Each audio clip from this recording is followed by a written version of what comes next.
প্রত্যেকদিন আসতো ভাই কি হয়েছে আপনাদের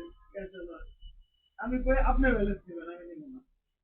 আর মানে কয়ে দিচ্ছি 2-3 বার আপনি দিবেন আমার এই ধরুন আমার দরকার নেই এরপরে থেকে 14-1500 টাকা ব্যালেন্স রাখি যেমন রাখি আমার কাছে বৃহস্পতিবার রাখবো বুধবার রাখবো যেদিন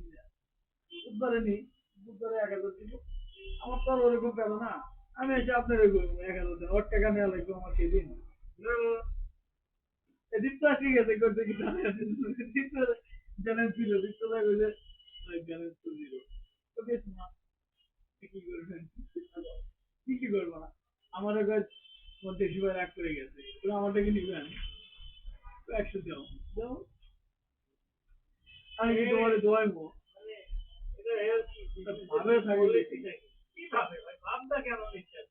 আমি যে ভয় থাকি আর কি হয় মানে যেগুলো নিয়ে বসে আছে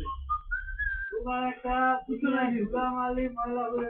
জীবনে মুক্তও না ঝাড়েও না কিছু নাই ভাই আপনি গেছিলেন আমি তো সহপাঠী মানে দোকানদার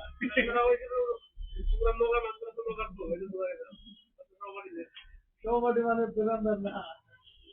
তারপরে তো তারপরে বানাই না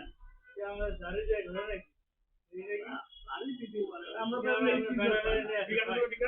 আমরা দাঁড়িয়ে দিতেছে আপনি ম্যাডামের ও ঠিক আছে 15 টাকা নগদ থাকলে পরে নগদ আছে নগদ আছে 15 টাকা আমি কেন যাচ্ছি আমার ইচ্ছে মতো যাবো এটা অফিসে থাকবো এই এসকে আমার দোকান আপনি জানেন ম্যাডাম কি অবস্থা এটা বলো এ ভাই ম্যাডাম তো চাকরি ছেড়ে দিচ্ছে গ্রামীণ চলে গেছে আপনাদের ম্যাডামের তাহলে আপনার কি হয় আমার কি আপনার কি হবে আমার কি আমি কি দেবো না যেহেতু আপনার কোম্পানির সাথে জড়িত আছে জড়িত মানে কি হলো আপা ঠিক আছে আমি না যাবো তুমি তারপর দেখা যাবে অবশ্যই আমি এটা আমি দেখবো আমি কি করব বাবারা বলে যে বাবারা তোমরা কি করো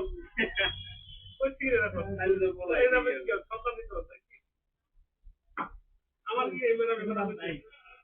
চলে গেছে গ্রাম নিয়ে